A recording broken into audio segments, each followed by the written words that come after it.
Bismillahirrahmanirrahim. Assalamualaikum warahmatullahi wabarakatuh.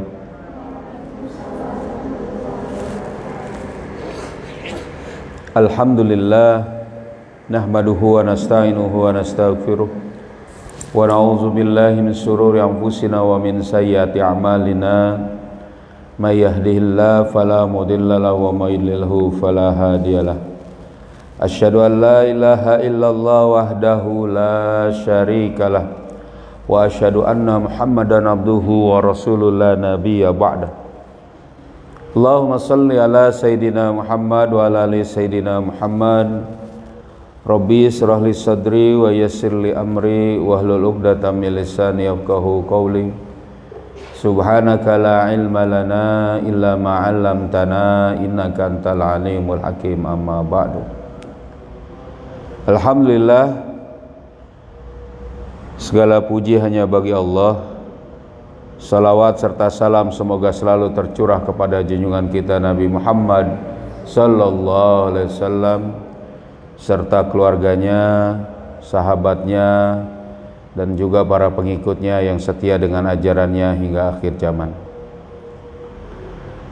Alhamdulillah, anak-anakku sekalian dan para asatidzah yang dirahmati Allah. Kita lanjutkan kembali kajian kita tentang hikmah-hikmah bertutur. Kita masuk kepada bab tentang bahaya sikap tamak, serakah, rakus ya, mungkin tamak. Di sini dikatakan, ini cerita nih, enak nih pagi-pagi kita cerita-cerita ya.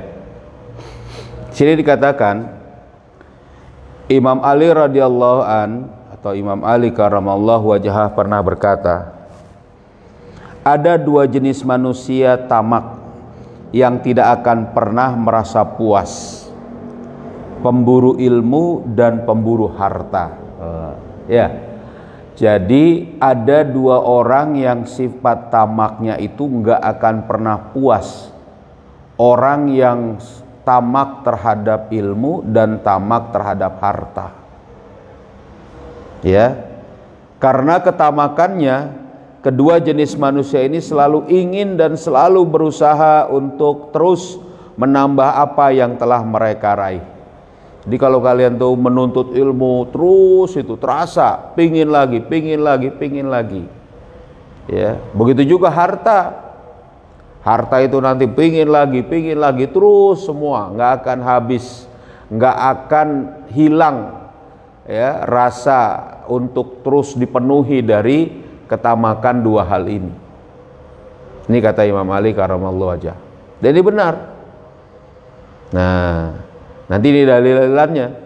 Tentu terpuji seorang muslim yang tamak terhadap ilmu. Nah ini, kalau dia tamak terhadap ilmu, dia terpuji. Kayak kalian terus belajar, terus mengkaji, terus apapun itu, nggak ada cerita misalnya sudah selesai, mau nanti sudah berumah tangga, punya anak, punya cucu. Yang namanya menuntut ilmu adalah bagian dari terpuji untuk terus ada dalam semangatnya, dalam ketamakannya.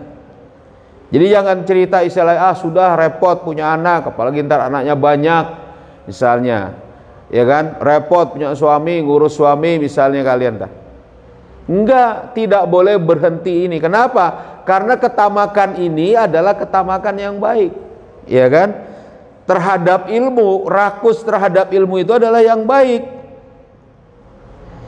Karena muslim seperti ini senantiasa mengingatkan, meninggikan, karena muslim seperti ini senantiasa menginginkan derajat yang tinggi di sisi Allah melalui pencariannya terhadap ilmu.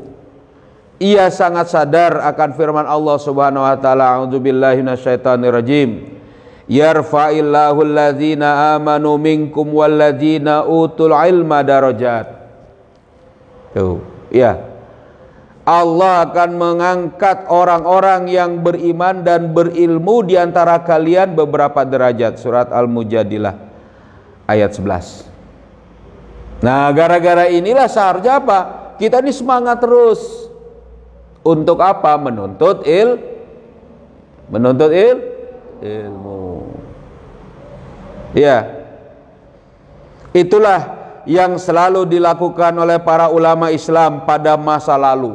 Bahkan sampai ada ulama, ada cendekiawan Islam dahulu pada masa lalu itu menguasai seluruh bidang ilmu yang disebut dengan polimet. Dia itu tahu tentang ilmu eksakta, ilmu astronomi, ilmu geografi, ya, ilmu bumi, bahkan ilmu-ilmu sakofah Islam tahu, ilmu hadis, Al-Quran, semua, ya, bahasa lughah, semua dia tahu. Bisa ada yang seperti ini. Kenapa itu? Karena tadi, ya, dia terus kemudian bagaimana mengembangkan diri, menuntut ilmu, dan juga terus mengajarkan dari ilmu-ilmu tadi. Makanya terkenal itu dahulu istilah dengan sebutan orang yang polimet, mengikuti atau menguasai, ahli dalam seluruh bidang ilmu. Ya, saya juga punya kawan itu bahkan sempat dijuluki seperti Google. Kenapa? Karena semua tahu dia, masya Allah, betul. Dia ngerti, dia tahu, dia paham tentang ilmu politik, dia paham tentang bahasa Arab, dia paham tentang usul fikih, semua dia tahu, masya Allah. Senang itu kalau ngobrol bersamanya. Kenapa? Karena banyak yang dia, bukan sok tahu, bukan, tapi memang tahu gitu.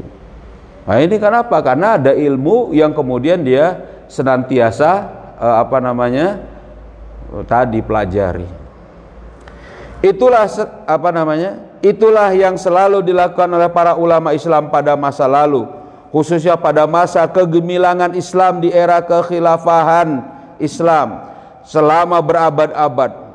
Begitu tamaknya terhadap ilmu tanpa mengenal lelah, para ulama dahulu tidak jarang menyusuri berbagai negeri, meski mereka sering harus berjalan kaki bermil-mil jaraknya. Sampai semua jalan, ya, pergi semua. Wajar jika pada masa itu ulama yang mumpuni, ya, dengan keilmuannya luar biasa banyaknya. Kita pernah bahas kan, banyak para alim ulama yang menulis kitab kan gitu, ya. Itu bagian dari penampakan yang kemudian ada pada ilmunya, ya. Sebagian mereka banyak yang menjadi mujtahid dan menguasai banyak cabang ilmu. Itu gitu. Jadi semuanya, ya. Jadi bahkan, ya, penguasaan terhadap satu ilmu itu akan terus merembet pada dirinya untuk terus menguasai ilmu yang lain. Kenapa? Kan tadi gitu. Para ulama itu pun selalu memanfaatkan segala kesempatan dan waktu luang untuk mengkaji Islam guna ikut memecahkan problem kehidupan umat manusia. Itu jadi, ya, jadi mereka itu bagaimana menyelesaikan urusan manusia, jangan malah bikin susah.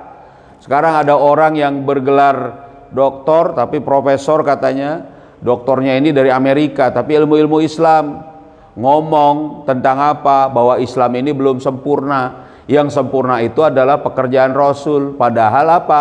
Tadi Islam ini sebenarnya sudah sempurna gitu. Mereka bilang, dia bilang itu belum sempurna. Ini lagi rame nih sekarang nih. Pada saat mengatakan ayat al-yauma akmaltu, pada saat ayat surat Al-Maidah itu dikatakan itu bukan Islam yang sempurna, katanya. Apa? Perbuatan Rasulnya yang sempurna. Bagaimana ini?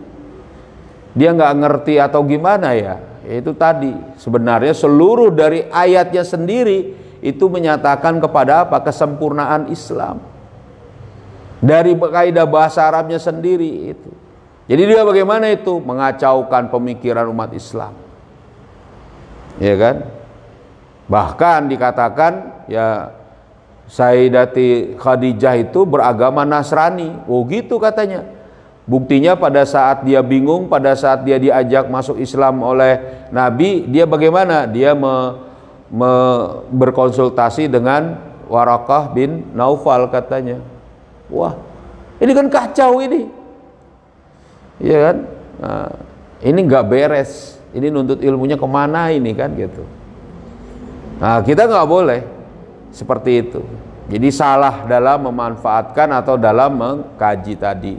Tapi yang jelas ya, orang mukmin ya, kalau dia benar-benar meminta kepada Allah, berdoa, menuntut ilmu dengan ikhlas, mempelajari ilmu tadi, akan ditunjuki oleh Allah dengan benar. Ya, pasti itu. Ya, nggak akan dia ini bagaimana? Macam-macam. Nah, contoh Imam Syafi'i hanyalah salah satu contohnya. Dalam sebuah riwayat diceritakan bahwa Imam Syafi'i pernah bermalam di rumah Imam Malik. Imam Malik ini gurunya Imam Syafi'i, ya. Jadi pada saat Imam Syafi'i ini mau belajar ke Imam Malik, Imam Malik itu mengatakan, apakah kamu sudah membaca kitabku Al-Muwatta? Kata Imam Syafi'i, saya sudah menghafalnya. Wah, kan gitu. Itu luar biasa dia, betul-betul dia kepada berguru untuk kemudian mempelajari hadis ya dari Imam Malik. Nah, saat itu nama Imam Syafi'i sudah dikenal luas keulamaan dan kesalihannya. Jadi Imam Syafi'i ini lebih terkenal daripada Imam Malik. Ya nggak apa-apa, Imam Malik ya biasa saja tah. Nah, tapi ya hingga mengalahkan ketenaran Imam Malik. Nah, penasaran dengan itu, putra Imam Malik mencoba mencari tahu mengapa pamor Imam Syafi'i nyaris mengalahkan ayahnya Imam Malik. Padahal Imam Syafi'i itu bukan untuk bersaing. Orang-orang aja, banyak muridnya mungkin ya, terkenal, banyak jadi pembicaraan karena kesolehannya. Anaknya ini pengen ngelihat nih, kenapa sih kok bapak saya kalah? Bukan itu ya. Kenapa ya, biasa, siapa tahu ada yang bisa dipelajari nih. Kenapa ini Imam Syafi'i ini kok lebih terkenal luas dan lebih tadi dikenal dengan keulamaannya. Kesempatan pun datang saat Imam Syafi'i bermalam di rumah ayahnya itu. Kata ini anak Imam Malik ya. Dan sudah masuk ke peraduannya, jadi siap masuk ke dalam kamarnya, dikasih bilik kamar ya kan. Diam-diam putra Imam Malik mengintip, jadi mencoba melihat, mencari tahu apa sih yang dikerjakan Imam Syafi'i. Walaupun nggak boleh ya, mengintip orang ini nggak boleh. Tapi yang diintip ini orang soleh, alhamdulillah ini, ya kan? Ya, berjam-jam ia mengamati Imam Syafi'i, tapi apa? Namun Imam Syafi'i, ya kan? Yang ia saksikan terhadap Imam Syafi'i ini bagaimana? Hanyalah pemandangan biasa. Imam Syafi'i hanya tiduran di atas dipannya, kedua telapak tangannya ditaruh di bawah kepalanya, jadi begitu tuh, berbantalkan tangannya ya. Lalu pandangan matanya tertuju ke langit-langit kamar, jadi dia ngeliatin gini aja, jadi dia melihat seperti itu. Hanya itu yang dilakukan Imam Syafi'i hingga waktu subuh tiba. Tidak ada yang istimewa, tidak ada aktivitas membaca, mengkaji kitab atau menulis. Bahkan malam itu tidak ada salat malam yang dilakukan Imam Syafi'i sebagaimana setiap malam dilakukan oleh Imam Malik ayahnya. Demikian pikir putra Imam Malik. Nah, setelah salat subuh putra Imam Malik menemui ayahnya dan berkata, ya kalau dalam riwayat lain dikatakan dia ini bahkan setelah duduk-dudukan gitu, pada saat waktu subuh dia bangun, dia langsung sholat. Wah, kok dia nggak wudu lagi gitu, ya kan? Lalu dia berkata kepada ayahnya, ayah, saya heran dengan Imam Syafi'i. Semua orang sepertinya mengagumi keulamaan dan kesolehannya, ketenaran beliau, bahkan sepertinya mengalahkan pamor ayah. Padahal semalaman saya mengamati beliau di kamarnya, tidak ada sesuatu yang luar biasa yang beliau lakukan. Bahkan tidak ada sholat tahajud seperti yang ayah lakukan setiap malam. Jadi dia nanya gitu. Apa ternyata? Mendengar itu sambil tersenyum, Imam Malik menggandeng putranya untuk menemui Imam Syafi'i. Nggak boleh nih kayak gini. Ayo nih.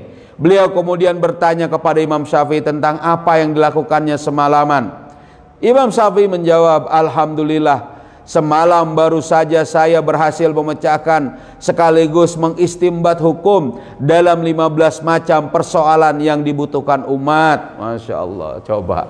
Jadi semalaman dia pikir gitu, dia tiduran gitu, itu mikir. Dia menyelesaikan masalah. Oh, kita bengong ya, kemana, kapan liburan ya, ntar mau ngapain. Ya gitu ya kali ya. Wah, ntar ini makan apa besok ini ya. Aduh. Ya, bukan. Imam Syafi'i itu dengan ilmu. Dia berpikir, oh ini begini, ini dalil gini. Kenapa begitu? Karena dia hafal Quran. Dia banyak hafal hadis. Insya Allah. Ratusan ribu hadis dia hafal. Ya. Kaidah-kaidah juga dia tahu semua, bahkan dia yang menyusun kitab Ar-Risalah. Dia tahu tentang kaidah, bahkan Bapak berarti banyak permasalahan umat Islam yang dia pikirkan. Lah kita gini-gini matanya kayak melek padahal tidur. Ya kan? Nah, diceritakan juga kok dia nggak berwudu lagi karena dia setelah Isya dia tidak batal. Jadi memang tidak tidur dia terjaga. Lalu kemudian dia gimana? Sholat subuh, ya sholat subuh bareng ayahandanya itu Imam Malik. Lah terus gimana? Ya dia, ya karena tidak batal ya tidak apa-apa, dia tidak berwudu lagi tah. Insya Allah, coba bayangkan. Kenapa begitu? Karena banyak ilmunya. Saking itu ilmu itu menguasai dirinya dan dia ingin menyelesaikan masalah umat, tidur pun dia sisihkan. Dia nggak perlu tidur. Ini mah kita pada saat cari ilmu pun sambil tidur ya. Gimana nih? Nah, sedikit-sedikit nggak apa-apa. Jangan. Ya. Imam Syafi'i itu bahkan menggeser waktu tidurnya untuk memikirkan ilmu. Ini jangan malah kebetulan. Paling enak itu kalau lagi waktu, terutama kalau Jumatan ya. Kalau laki-laki itu Jumatan paling enak itu. Padahal mendengarkan khutbah itu wajib dia di situ. Malah tidur. Gimana ini? Belajar malah tidur.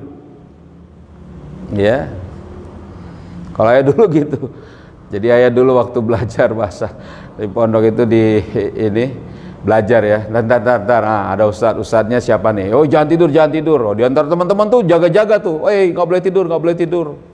Kan gitu kan. Pokoknya kalau yang nguap duluan, di antara teman-teman tuh itu disuruh traktir. Oh nggak boleh, pokoknya suruh traktir. Siapa yang paling pertama nguap, itu suruh traktir, ya kan? Suruh traktir. Kenapa? Itu tanda ngantuk. Karena kita belajar ini waktu itu. Paling yang pelajari itu kitab Jurumiyah waktu awal-awal itu dulu. Wah jaga-jaga supaya nggak tidur. Kenapa? Supaya nggak traktir kawan-kawan. Ini lumayan berlima berenam satu ini kan, wah habis juga uang kan gitu. Kita jaga-jaga. Ternyata yang pertama kali menguap malah ustadznya. Kita tertawa semuanya. Wah, ustadznya gimana? Ustadznya malah bingung. Kenapa kok malah dia menguap? Malah dia ditawakan ya. Karena pas kita kasih tahu dia tertawa juga. Karena kita ini supaya menjaga nggak tidur dalam belajar. Siapa yang kemudian nguap pertama kali, itu kan gimana? Dia nraktir kawannya. Apalagi tidur. Wah, nggak boleh. Ternyata katanya pada waktu malam itu ustadz yang paling pertama nguapnya katanya. Jadi ustadznya yang kecapean pada waktu itu. Tapi kita belajar terus. Kalau dia nguap sekali aja dia mengajarin. Kalau kita nguap, ngelihat kitab, udah selesai. Plus tidur. Nggak boleh gitu.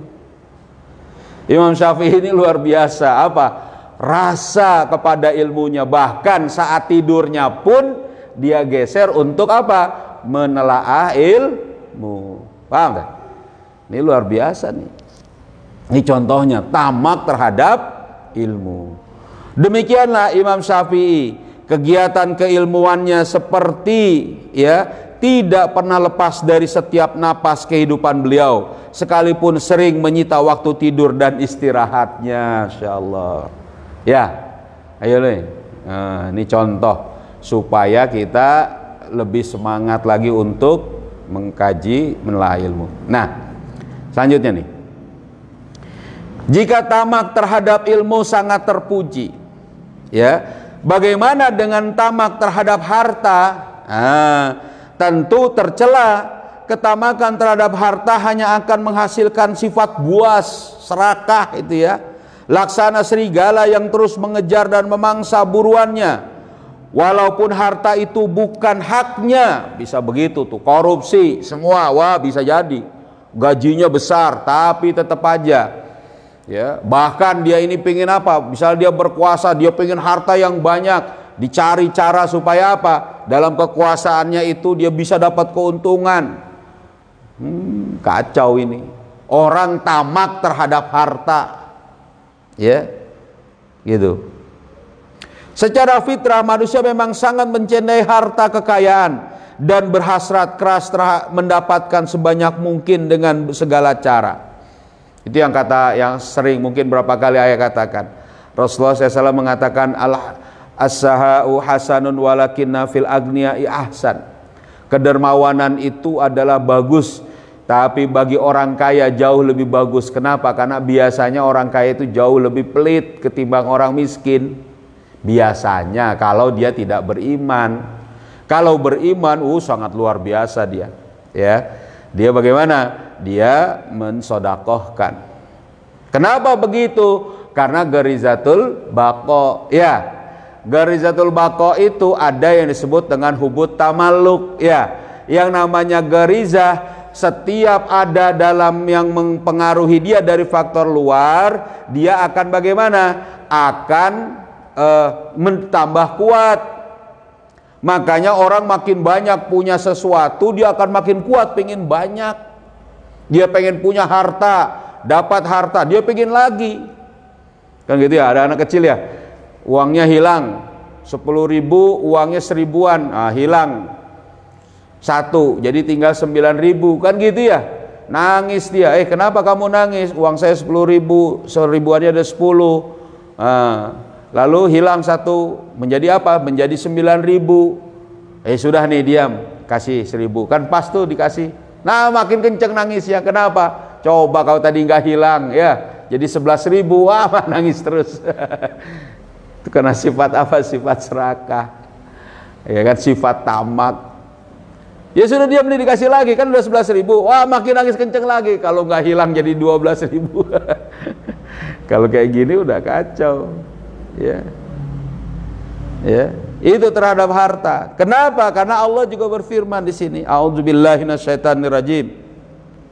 Qul law antum tamlikuna hazaina rahmati rabbi, ya, idzal lam saktum khasyatal infaq wa kanal insanu fatura wa kanal insanu qatura. Ya, katakanlah Muhammad, seandainya kalian menguasai semua perbendaharaan, lau antum tamlikuna khazaina, ya, jadi kamu itu menguasai semua perbendaharaan rahmat Tuhan. Jadi apa? Menguasai harta. Nih, punya harta. Niscaya perbendaharaan kain itu kalian tahan, ya, simpan, karena takut menginfakkan, mengeluarkannya. Manusia itu memang sangat kikir. Wa kanal insanu qatura. Ya, sangat kikir, itu yang Allah bilang. Jadi dia itu nggak mau simpan duitnya nih, disimpan-simpan.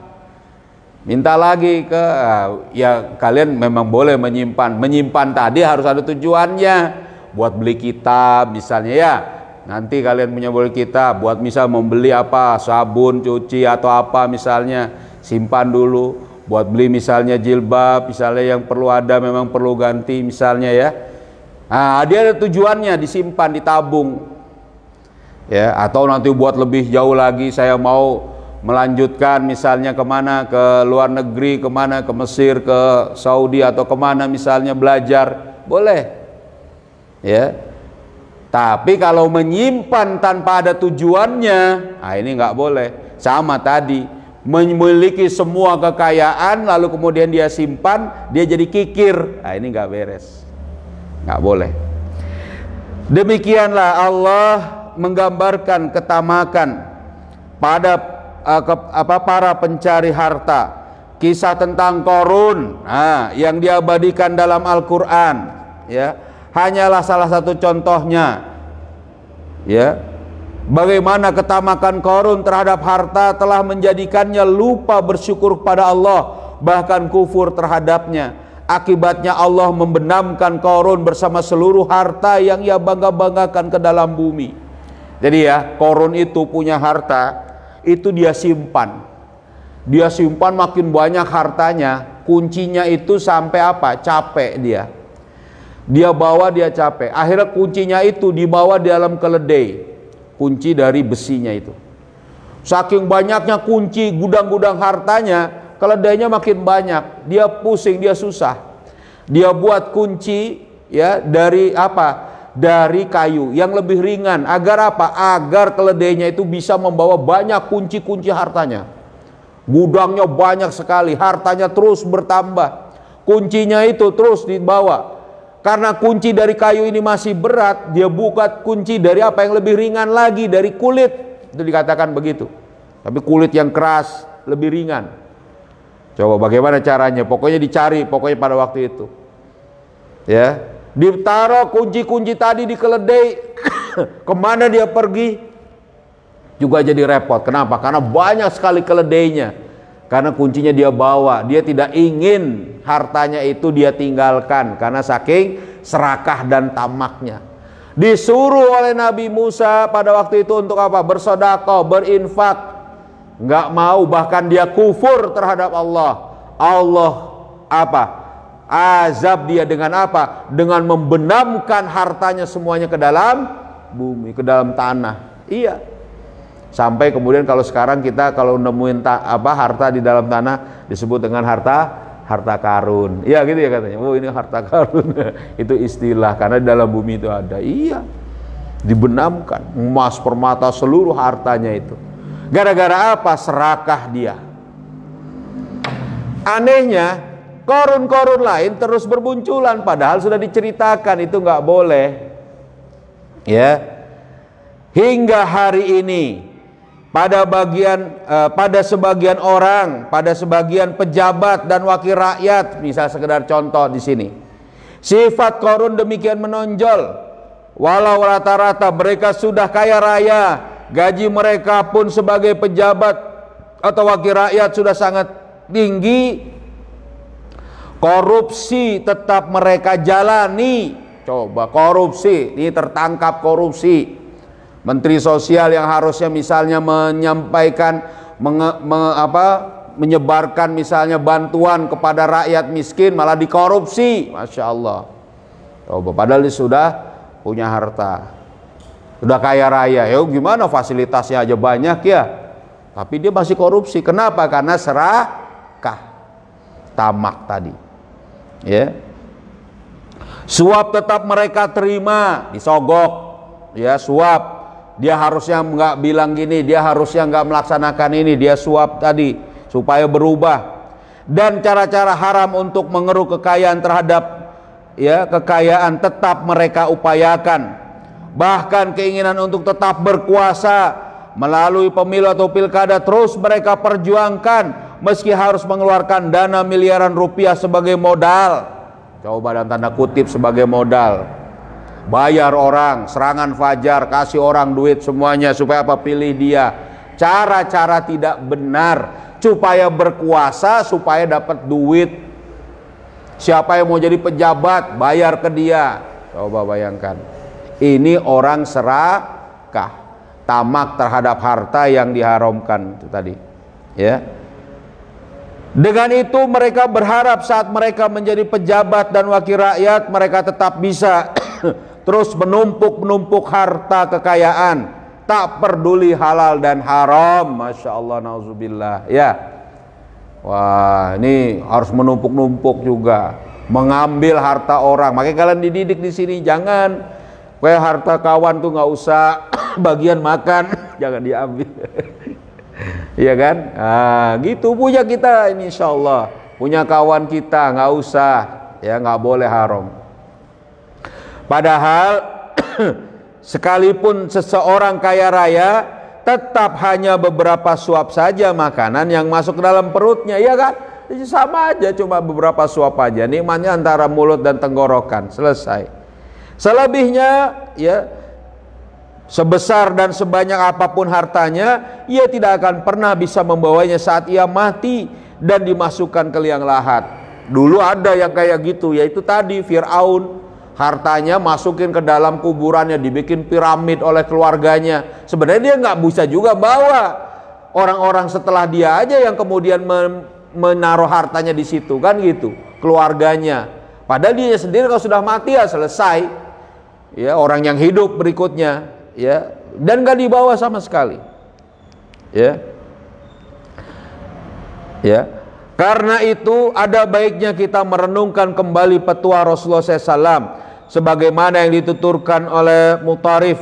Ayahnya pernah menemui Rasulullah SAW. Saat itu beliau sedang membaca surah Alhaakumut Takatsur. Ya, kalian hafal? Alhaakumut Takatsur hatta zurtumul maqabir. Ya, bermegah-megahan membuat kalian lalai sampai kalian masuk ke liang kubur. Ya kan? Beliau kemudian bersabda, anak Adam selalu saja berseru, hartaku, hartaku. Ya, apakah kamu tidak sadar bahwa hanya 3 hal saja yang menjadi milikmu? 1, 3 yang menjadi milik kita. Apa itu? Apa yang kamu makan sampai habis, tuh harta kita tuh yang kita makan. Makanya kalian kalau pas makan nikmatin, itulah hartanya. Jangan ngambil milik orang lain. Ya, yang kita telan itu, tapi bukan juga habis-habisan. Oh, ini dikirim makanan banyak, habisin hari ini. Oh, jangan. Ya, artinya juga dijaga supaya tidak sakit. Makan saking banyaknya, makan terus menerus juga nggak boleh. Jadi harta kita cuma 3 ini. Apa yang kamu makan sampai habis, apa yang kamu pakai hingga rusak. Nah, ini kita pakai pakaian kita. Itu harta kita. Yang disimpan situ enggak. Makanya kita jaga itu. Ini yang kita punya. Dan yang ketiga, apa yang kamu sedekahkan dan tetap kekal dengan mendapat pahala di sisi Allah. Jadi apa yang kita sedekahkan, ada kawan kita, oh ya dia kekurangan, kita bagi makanan, sedekah, ya. Ada misalnya kekurangan dari misalnya orang-orang, ya, tetangga kita bagi sedekah. Ada siapa bantu gitu, ya, sedekah juga. Jadi kita di sini ini kan juga berdasarkan sedekah juga. Ada orang yang tiba-tiba bantuin di sini ya kan, buat pondok ini, buat pondok Ustaz, gitu ya, dikasih, alhamdulillah, kita bereskan ini. Ada lagi yang kemudian itu tadi beri lagi, ya kan? Kenapa? Karena dia juga ingin itu menjadi harta dia. Itu yang sebenarnya harta dia. Harta pada manusia adalah yang dia makan, dia pakai, dan dia sedekahkan. Makanya nggak perlu dia ini apa, bagaimana sampai tamak, sampai kemudian dia melanggar hukum syariat. Paham? Ya, wa ma taufiqi illa billah. Gitu. Jadi kita boleh tamak terhadap ilmu. Ya, harus belajar. Nah, tamak terhadap ilmu. Kalian harus belajar terus. Misalnya selesai di sini di pondok, terus lagi nanti belajar di mana lagi, atau terus ngajar. Mengajar itu bagaimana? Itu juga menambah ilmu, karena sebaik-baiknya menambah ilmu itu dengan mengajar. Kalian mengajar juga boleh, terus ajari, ya kan? Setiap minggu, ya kan? Halqah setiap minggu untuk kemudian ya mengkaji, berdakwah. Itu juga bagian dari ya tadi menyalurkan rasa tamak kita, rasa serakah kita yang benar. Mungkin kalau bahasanya bukan gitu ya. Rasa banyak kita ingin dapati, yaitu dengan ilmu. Paham? Ya. Ayo, ada yang mau ditanyakan? Ada yang mau diperjelas? Nggak ada. Ya, ingat tuh Imam Syafi'i menyisihkan waktu tidurnya untuk menuntut ilmu. Nah, jangan dibalik. Mencari waktu tidur saat menuntut ilmu. Nggak boleh. Ya, jangan dibalik. Ya. Nah, tidak ya. Insyaallah. Mungkin begitu. Cukup anak-anak sekalian? Cukup ya. Yuk. Mari kita tutup dengan membaca surat Al-Asr. Ya. Bismillahirrahmanirrahim. Wal asri innal insana lafi khusrin illa illal ladzina amanu wa amilus solihati wa tawasau bil haqqi wa tawasau bis sabr. Subhanakallahumma wa bihamdika asyhadu an la ilaha illa anta astaghfiruka wa atubu ilaik. Assalamualaikum warahmatullahi wabarakatuh.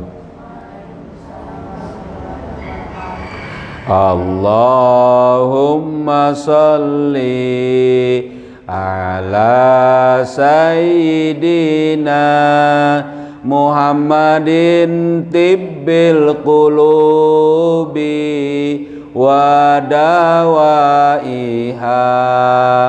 wa afiyatil abadani wa shifaiha wa nuril absari wa diyaiha wa ala alihi wa sahbihi wa sallim.